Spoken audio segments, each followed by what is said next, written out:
Marami kang nagawa na di nila kayang gawin, at maraming tao na di ka gusto na alisin. Dahil ikaw ay iba sa lahat ng nakilala. Ikaw ang nagpabago, ginawa mong masagana, ginawa mong mas maayos at naging maaliwalas. Lugar na kala ng iba wala na raw pag-asa, pero naayos mo at lalong napaganda. At mga kalsada ay mas lalo nang lumuwag pa. Di ka sumuko at patuloy mo kaming nilaban. Kahit sa iyong edad patuloy mo lahat kinaya. Ikaw ang aming tatay na di mabubura, na merong napatunayan at maraming nagawa. Kahit na mas maraming nagsabing di magbabago, pero pinatunayan mo lahat sa mga tao na may isang pangulo na merong magagawa. Kaya salamat sa 6 na taong pagtsatsaga. Sino ba sila?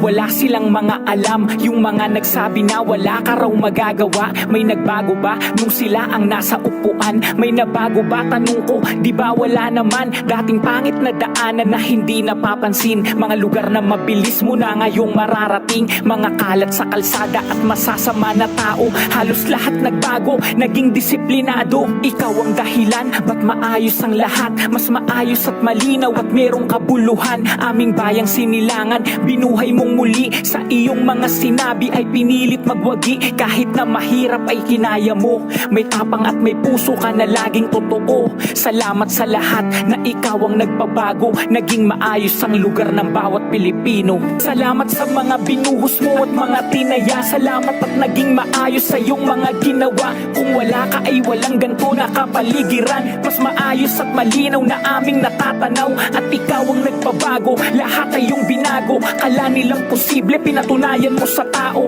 Di ka malilimutan, nakatatak ka na sa isipan sa iyong mga tunay na ginawa.